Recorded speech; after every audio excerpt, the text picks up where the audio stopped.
The title of this mini podcast is Your Personal Arc.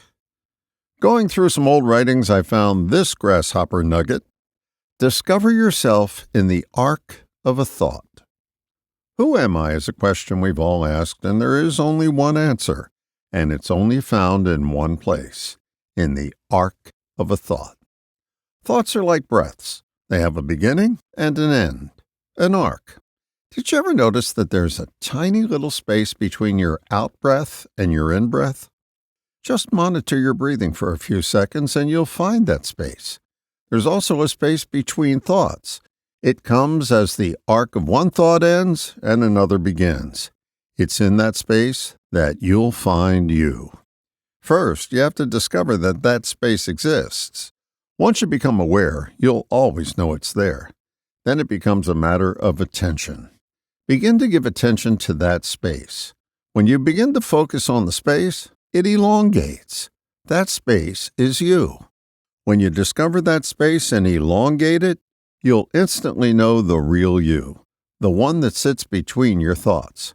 You'll finally discover that you're not the drivel that normally fills up your head. You're the space instead. The answer to who am I is the space between your thoughts. It's in this space that you'll discover your own innate wisdom. The constant ongoing chatter in our minds crowds out that wisdom, and we continue to play the role that our thoughts tell us we are. The real you can't be put into a thought. It's separate and apart from who we think we are. When you discover yourself in the arc of a thought, you begin to think more clearly and have less clutter in your mind. You'll also discover that you're not the character you dress up and display for public consumption. Unlike your image of yourself, you'll never have to defend the real you because it never takes a position. That's because it contains them all, and all in that tiny little space. When you get tired of pretending that you are who you think you are, begin to notice the arc of a thought and find that refreshing space that feels like home.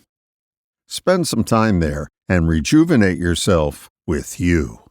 Build your own arc and escape the flood of your thoughts just by finding yourself in the space between them. All the best, John.